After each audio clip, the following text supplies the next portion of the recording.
अस्सलाम वालेकुम वरहमतुल्लाहि वबरकातुहू। उम्मीद है आप सब लोग खैरियत से होंगे। तो जी आज हम स्टार्ट कर रहे हैं MTS 644 का टॉपिक नंबर 47। लास्ट वीडियो में हमने कवर किया था टॉपिक 42 से 46 तक। तो आज हम लोग स्टार्ट कर रहे हैं टॉपिक नंबर 47। तो इसका मैयर थ्योरी का मैंने आपको बताया था कि ये हमारा थ्योरेटिकल बेस सब्जेक्ट है। और थ्योरेटिकल बेस सब्जेक्ट में आपके एक बेनिफिट ये होता है कि इसके MCQs बहुत इजी होते हैं, जैसे बाकी सब्जेक्ट के होते हैं थोड़े से कॉम्प्लिकेट, तो ये वैसे नहीं होते हैं। ठीक है, तो ये थोड़े से इजी होते हैं। क्यों इजी होते हैं? क्योंकि ये थ्योरम्स की जो स्टेटमेंट है उसी में से बन के आते हैं। अगर आप थ्योरम की स्टेटमेंट को अच्छे से रीड करके जाएंगे, जितने भी आपके पास थ्योरम्स है, तो आपके MCQs 100% हो जाएंगे। इसके बहुत ज़्यादा ईजी इसके MCQs होते हैं। ठीक है, फिर अब बात करते हैं सब्जेक्टिव की। तो सब्जेक्टिव का मैंने आपको बताया था कि इसके सब्जेक्टिव में हम जस्ट वो प्रूफ करेंगे जो शॉर्ट स्टेटमेंट पर प्रूफ हैं। ठीक है, ज़्यादा लेंथी जितने भी प्रूफ हैं हम उनको स्किप करेंगे, क्योंकि आपके पेपर में इतने लेंथी क्वेश्चंस नहीं आते, टाइम लिमिट शॉर्ट होती है। यहाँ पे टॉपिक नंबर 47 है आपके पास, interval A to infinity is measurable. ठीक है, अब आपने इसमें जस्ट ये बात याद रखना है कि interval A to infinity is measurable. ये आपके MCQs में आएगा। और ये आपसे कैसे पूछ सकते हैं कि A to इन्फिनिटी क्या है, तो आपने किस पे लगाना है? मेजरेबल पे। नेक्स्ट है आपके पास topic number 48, open interval A to infinity subset है R का इज़ मेजरेबल। आपने इसको प्रूफ करना है कि A to इन्फिनिटी आपके पास क्या है? मेजरेबल है ओपन इंटरवल पे। अब इसको आपने कैसे प्रूफ करना है? देखें, A to infinity is measurable, ये आपको गिवन है। अब आपने क्या करना है? A टू इन्फिनिटी को आप लोग कैसे लिख सकते हैं? -Infinity to -A। ठीक है, इसको आपने ऐसे लिख लिया। अब देखिए, जब A टू इन्फिनिटी मेजरेबल है तो ये भी क्या होगा आपके पास?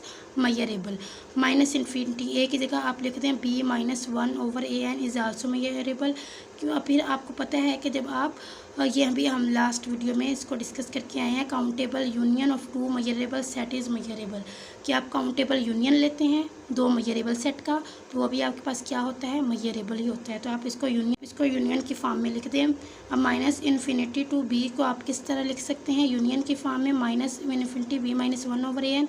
यहाँ पे आप यूनियन लगाएंगे, N अप्रोचेज 1 to इन्फिनिटी। ठीक है, अब आपने क्या पढ़ा था? Countable union of two measurable set is measurable.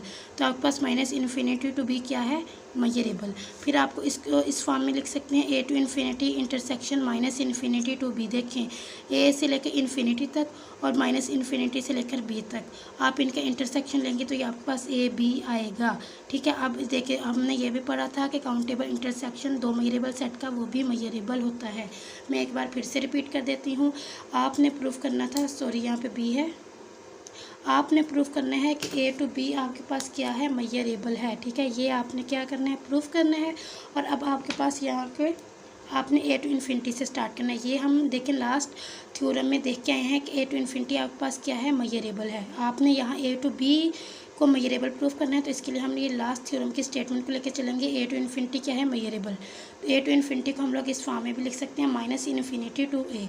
जब A टू इन्फिनिटी मेजरेबल है तो -इन्फिनिटी से -A ये भी मेजरेबल होगा। अब यहाँ पे हम A की जगह क्या लिख सकते हैं? B-1/N। देखें, इस फॉर्म में मैं इसको इस फॉर्म में बना रही हूँ। ये A-1/, इनको हमने लास्ट वीडियो में किया था। तो अगर आप इसको इस फॉर्म में लिख दें तो देखें ये आपका इसके इक्वल होता है AB के। ये हमने लास्ट वीडियो में प्रूफ किया था कि A-1/N A + B/N। इसका आप काउंटेबल इंटरसेक्शन लें तब भी ये ओपन इंटरवल आता है, अगर आप इसका यूनियन लें तब भी ओपन इंटरवल आता है। तो हम इसको इस फॉर्म में लेके आएंगे ताकि हम A टू B को इसको मेजरेबल प्रूफ कर सकें। ठीक है, अब पहले मैंने इसको यूनियन की फॉर्म में लिखा क्योंकि हमने पढ़ा था countable union of two measurable set is measurable. ठीक है, यहाँ से आपका क्या प्रूफ हुआ कि -इन्फिनिटी टू B भी क्या है? मेजरेबल है, क्योंकि ये इंटरसेक्शन है, क्योंकि ये यूनियन है दो काउंटेबल मेजरेबल सेट्स का। ये भी मेजरेबल है, ये भी मेजरेबल है। जब आप इन दोनों का इंटरसेक्शन लेंगे तो आपको पता है कि जब आप दो मेजरेबल सेट्स का इंटरसेक्शन लेते हैं वो भी मेजरेबल ही होता है। तो A टू इन्फिनिटी पहले मेजरेबल था, हमने पहले प्रूव करना है -इन्फिनिटी टू B, जो कि आपके पास काउंटेबल इंटरसेक्शन है ओपन सेट का, मेजरेबल है, ये भी मेजरेबल है। आप इन दोनों का इंटरसेक्शन लेंगे, आपको पता है कि जो काउंटेबल इंटरसेक्शन लेंगे इस मेजरेबल सेट का इंटरसेक्शन लेते हैं तो वो भी आपके पास मेजरेबल होता है। तो ये प्रूफ है बहुत ज़्यादा इंपॉर्टेंट, तो आपने इसको अच्छे से करना है। ठीक है, इसलिए मैं आपको कम करवा रही हूँ ताकि आप कम करके जाएं, पर जो करके जाएं वो इतना अच्छा करके जाएं कि आप उनमें कंफ्यूज ना हो। कम करें थ्योरम्स को। अगर आपसे ज़्यादा नहीं हो रहे आप कम करके जाएं, लेकिन जो करके जाएं वो इतने अच्छे करके जाएं कि आपका उनमें कहीं पर भी एक नंबर कटिंग होने का चांस ना हो। उनका आप 100% करके जाएं। सबसे पहले एमसीक्यूज़ को 100% दें कि आपके एमसीक्यूज़ एक भी रॉन्ग ना हो। तो आपने उनके लिए थ्योरम्स की स्टेटमेंट को अच्छे से करना है। फिर सेकंड आपने क्या करना है, जो शॉर्ट स्टेटमेंट वाले प्रूफ जो मैं करवा रही हूँ वो अच्छे से कर लें। अगर ये भी नहीं हो सकते आपसे तो आप इनका हाफ कर लें, पर जो करें वो इतना अच्छा करें कि वो आपके पेपर में आए तो उसमें आपकी कोई मिस्टेक ना हो। बहुत ज़्यादा स्टूडेंट्स ज़्यादा के चक्कर में जितने भी सिलेबस होते हैं उनको रट्टा लगाने की कोशिश करते हैं, जिनकी वजह से उनका वो सारा माइंड फेडअप हो जाता है। पेपर में वो सब कुछ मिक्स करके आ जाते हैं। कम करें पर अच्छा करें। फिर आपके पास है टॉपिक नंबर 49, सबसेट ई। आपका सबसेट है आर का measurable if and only for given epsilon naught is greater than 0 to open set. आप इसको देखें, इसमें सिर्फ ये देखें, जब आपके पास ई है, सबसेट है यू का, तो आप इसको कैसे लिख सकते हैं। ये बहुत ज़्यादा इंपॉर्टेंट है, ये हम प्रूफ में इनको यूज़ भी करेंगे इस स्टेटमेंट को। जब देखें ये ई सबसेट है यू का, तो इसको हम लोग यू माइनस ई लिखेंगे। ई माइनस यू नहीं, यू माइनस सी लिखेंगे। यू ई क्या है, सबसेट है यू का। ई क्या है, सबसेट है यू का। तो मयरेबल की फॉर्म में हम इसको कैसे लिखेंगे, यू माइनस ई। पहले ये सेकंड वाला नंबर, ठीक है, यू, फिर माइनस ये फर्स्ट नंबर माइनस सी, यहाँ मयरेबल। तो ये आपके एमसीक्यूज़ में मस्ट 100% चांस है कि ये आएगा। तो आप इसको ई माइनस यू लिख लें, या आप इसको ई माइनस यू नहीं लिखेंगे, आप इसको यू माइनस ई लिखेंगे। ठीक है, पहले जो सेकंड नंबर है उसको यू, फिर फर्स्ट वाला यू माइनस ई, इसका मयरेबल लेस देन है एप्सिलॉन नॉट के। तो ये आपके एमसीक्यूज़ के लिहाज से बहुत ज़्यादा इंपॉर्टेंट है।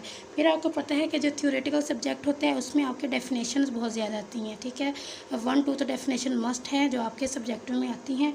ये एक लेप्सिक मयर है, मयरेबल है, इसकी डेफिनेशन भी आपके पेपर में आने के बहुत ज़्यादा। तो आप इसके जो डेफिनेशन है उसको अच्छे से प्रिपेयर कर लें, मे भी ये आपके पेपर में इंशाल्लाह आएगी। ओके, लेट एम बी है class of measurable set where which is sigma algebra. हमने लास्ट जो वीडियो थी उसमें एक थ्योरम देखा था कि मयरेबल सेट क्या होते हैं, सिग्मा अलजेब्रा होते हैं। ठीक है, एंड लेप्सिक मयर ई सबसेट है यू का इज़ डिफाइंड। अब इसके लिए लेप्सिक मयर को आप लोग कैसे लिख सकते हैं, ये देखें। ठीक है, एम मयरेबल सेट, इसको आप किस फॉर्म में लिख सकते हैं, एम ए जो सेट है उसको, और उसका मयरेबल, इसको आप किस फॉर्म में लिख सकते हैं, ए इंटरसेक्शन ई प्लस ए इंटरसेक्शन ई का कॉम्प्लीमेंट। ठीक है, आप इसको ना बस मयरेबल सेट है लेप्सिक मयर। ठीक है, उसका आप कैसे लिख सकते हैं, measurable A intersection E plus Lebesgue measure A intersection E का कॉम्प्लीमेंट। ठीक है, इसको आप कैसे लिख सकते हैं, ए intersection E plus A intersection A का कॉम्प्लीमेंट। ठीक है, ये लेप्सिक मयर की डेफिनेशन है जो आपके पेपर में आ सकती है और इसको आपने अच्छे से करके जाना है। ठीक है, फिर आपके पास एक छोटा सा प्रूफ है टॉपिक नंबर 53 में। तो ये थोड़े से इसके पार्ट्स हैं, तो हम इसको डिस्कस कर लेते हैं। मे भी ये आपके पेपर में आ जाए, लेकिन ज़्यादा चांसेस नहीं है, लेकिन इसको एक बार देख लें। ठीक है, अब देखें ये स्टेटमेंट वो आपके एमसीक्यूज़ में देंगे। ठीक है, BS सीक्वेंस में मयरेबल स्पेस, तो आपने ये आपके ऑप्शंस होंगे। ठीक है, या वो काउंटेबल सब एडिटिव दे देंगे, फाइनाइटली, ये जो इसकी 4 कंडीशंस हैं इनमें से वो एक कंडीशन दे देंगे। ठीक है, अब ये या इनमें से कोई भी एक देंगे तो आपने उस पर टिक लगाना है। फर्स्ट क्या है, काउंटेबल सब एडिटिव होना चाहिए। सेकंड है फाइनाइटली एडिटिव होना चाहिए, काउंटेबली एडिटिव होना चाहिए, पार्ट वाइज डिसजॉइंट, और उसको मोनोटोनिक होना चाहिए। ये 4 कंडीशंस हैं, इनमें से कंडीशन का वो प्रूफ पूछ सकते हैं, लेकिन ज़्यादा चांसेस नहीं है, मे बी ये मोनोटोनिक वाला पूछ भी लें, लेकिन आपने इसको MCQs के लिए देख लेना है। काउंटेबल सब एडिटिव होना चाहिए, फाइनाइटली एडिटिव होना चाहिए, काउंटेबली एडिटिव होना चाहिए, और M को मोनोटोनिक होना चाहिए। ठीक है, तो ये आपको स्टेटमेंट्स ये MCQs में देख के इनमें से MCQs को ऐसे देंगे तो आपने इनमें से टिक लगाना है। अब आपका इसमें फर्स्ट प्रूफ देखते हैं, आल EI आर मयरेबल। तो EI को आप लोग कैसे लिख सकते हैं, ये आपके आ तो नहीं सकते, लेकिन फिर भी इसको एक बार देख लें कि मयरेबल यूनियन, अब यहाँ पे फर्स्ट आपने यूनियन लिखा, EI ये किसके इक्वल होता है कि आप ये इसको मैंने ये किसका सबसेट होता है, ये जब आप सम का साइन यूज़ करते हैं। ठीक है, ये किसका साइन है, सम का, तो यहाँ पे है यूनियन। तो जब ये बाकी थ्योरम्स में भी आपका यूज़ होगा कि जब ये यूनियन का साइन है, यूनियन आयोटा 1 to इन्फिनिटी। ठीक है। तो ये सबसेट है किसका, अगर आप यहाँ पे सम का साइन लगा दें और ये जो है m वो इसके साथ अंदर मल्टीप्लाई हो जाए। देखें यहाँ यूनियन है, यहाँ पे क्या है, सम का साइन है, तो यहाँ पे ये m बाहर होता है, यहाँ पे आपने m को अंदर मल्टीप्लाई कर देना, सम का ये एटा 1 to इन्फिनिटी इसको आपने यहाँ पे लिख देना है। तो ये किसके इक्वल है, MEI के इक्वल होता है। ये आपके MCQs में आ सकता है कि यूनियन एटा 1 to NEI किसके इक्वल है। ये पहले आप इसको लिखें, u को किस में चेंज कर देंगे, सम के साइन में, और ये MEI हो जाएगा, M स्टार EI, ठीक है। ये यहाँ पे देखें, मैं एक बार फिर से रिपीट कर देती हूँ, m measurable union iota 1 to NEI किसके इक्वल है कि यहाँ आप इसको यूनियन को सम के साइन में चेंज कर दें और इस एप को m को अंदर मल्टीप्लाई कर दें, ठीक है। तो ये आपके पेपर MCQs में आ सकता है कि ये किसके इक्वल है, तो आपने इसको यहाँ पे टिक लगाना है और ये 100% चांस है कि ये आपके MCQs में आएगा। तो u को आपने सम में चेंज कर देना है और m इसके साथ मल्टीप्लाई हो जाएगा। ये आप इसको करने की जरूरत नहीं है, सिर्फ इसको और इसको याद रखें। फिर है part wise disjoint variable set. अब ये किसको कहते हैं कि अगर आप इन एक ले रहे हैं intersection union iota 1 to infinity EI, तो आप इसको इस फॉर्म में लिख सकते हैं, ठीक है, कि आप ए इंटरसेक्शन आप इसके साथ लेंगे तो आपके पास यही वाली वैल्यू आएगी, ठीक है। या आप इसका यूनियन ले लें, ये हमने अभी लास्ट थ्योरम्स में प्रूव किया कि measurable union iota 1 to infinity EI किसके इक्वल होता है, कि आप इसको पहले इसको लिखें और इसको इसके साथ मल्टीप्लाई कर दें, या इसको भी लिख लें और लेकिन आपने इस यूनियन को इसके साथ चेंज कर देना है, तो तब भी ये इक्वल होते हैं। इसमें मेन कॉन्सेप्ट ये है कि यूनियन और ई सम का साइन, ठीक है, तो आप ये इक्वल होते हैं अगर आप इनको चेंज कर दें।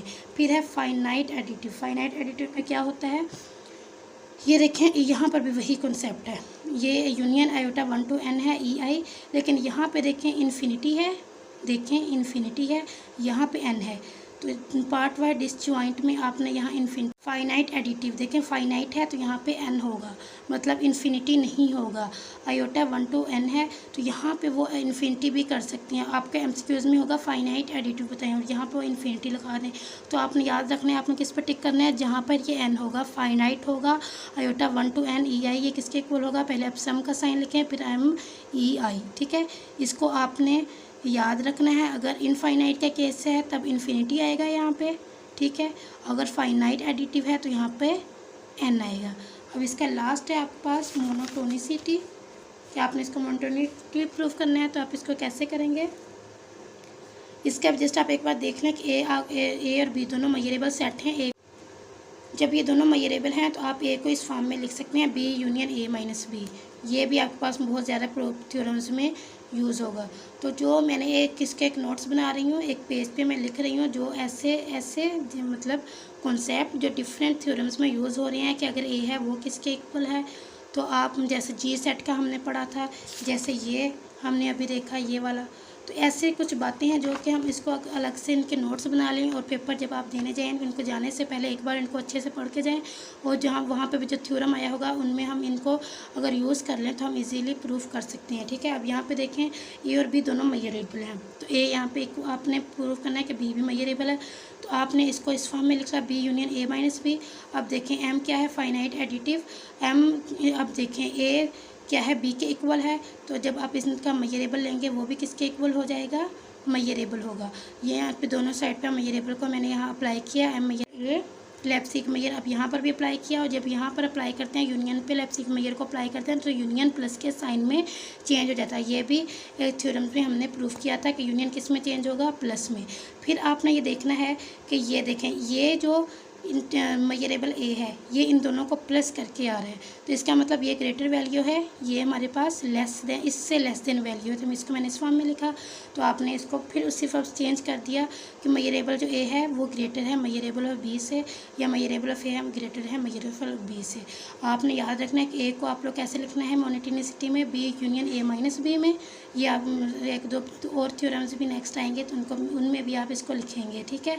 फिर आप इनको प्लस के साइन में चेंज करना है, ये भी है, जब हम मेजरेबल अप्लाई करते हैं तो आप यूनियन को प्लस में चेंज कर देते हैं। फिर आपने देखना है कि ये इससे ग्रेटर है, तो ये हमारे पास होती है मोनोटोनिसिटी। ठीक है, तो जब भी आपके पास मोनोटोनिसिटी से रिलेटेड कोई MCQs आएगा तो आपने वहाँ पे क्या करना है, इस पर टिक लगाना है कि जो मेजरेबल ए है वो मेजरेबल बी से ग्रेटर है। ठीक है, और या इसका प्रूफ आ जाए तो आपने ये इतना सा करना है। तो इसको भी थोड़ा सा इंपॉर्टेंट समझ लेते हैं हम लोग, ये इंपॉर्टेंट है मोनोटोनिसिटी वाला, तो इसको भी एक बार अच्छे से देख लें। इसमें हमने ये चीज़ प्रूफ करनी है, इनको हमने लास्ट वीडियो में किया था। तो अगर आप इसको इस फॉर्म में लिख दें तो देखें ये आपका इसके इक्वल होता है ए बी के। ये हमने लास्ट वीडियो में प्रूफ किया था कि A-1/n A+B/n। इसका आप काउंटेबल इंटरसेक्शन लें तब भी ये ओपन इंटरवल आता है, अगर आप इसका यूनियन लें तब भी ओपन इंटरवल आता है। तो हम इसको इस फॉर्म में लेके आएंगे ताकि हम A to B को इसको मेजरेबल प्रूफ कर सकें। ठीक है, अब पहले मैंने इसको यूनियन के फॉर्म में लिखा क्योंकि हमने पढ़ा था countable union of two measurable set is measurable. ठीक है, यहाँ से आपका क्या प्रूफ हुआ कि -∞ टू B भी क्या है, मेजरेबल है, क्योंकि ये इंटरसेक्शन है, क्योंकि ये यूनियन है दो काउंटेबल मेजरेबल सेट्स का। ये भी मेजरेबल है, ये भी मेजरेबल है। जब आप इन दोनों का इंटरसेक्शन लेंगे तो आपको पता है कि जब आप दो मेजरेबल सेट्स का इंटरसेक्शन लेते हैं वो भी मेजरेबल ही होता है। तो A to ∞ पहले मेजरेबल था, हमने पहले प्रूव करना है -∞ टू B, जो कि आपके पास काउंटेबल इंटरसेक्शन है ओपन सेट का,